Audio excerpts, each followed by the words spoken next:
മമ്മൂട്ടി എന്ന് പറയുന്ന മഹാനടനോട് വിദ്വേഷമുള്ള മറ്റ് സിനിമാ നടന്മാരെ ആരാധിക്കുന്ന പല ആളുകളും പിന്നെ രാഷ്ട്രീയ വിദ്വേഷം കൊണ്ടൊക്കെ അദ്ദേഹത്തിനെ ചവിട്ടി താഴ്ത്താൻ ശ്രമിക്കുന്നത് കാലങ്ങളായി നമ്മൾ കാണുന്നതാണ്.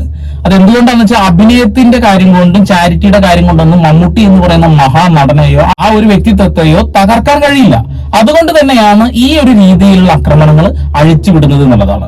ഏതൊരു മനുഷ്യനെയും ഒന്ന് നുള്ളിയാൽ തിരിച്ചൊന്ന് നുള്ളാനോ തിരിച്ചൊന്ന് തള്ളാനോ നമുക്ക് തോന്നുമല്ലോ അല്ലെ. മമ്മൂട്ടി എന്ന് പറയുന്ന മഹാനായ നടനെ ഒന്ന് നുള്ളുകയോ ഒന്ന് തല്ലുകയോ ചെയ്താൽ അദ്ദേഹം അടങ്ങിയിരിക്കണം എന്നുള്ളതാണ് പല ആളുകളും പറയുന്നത്.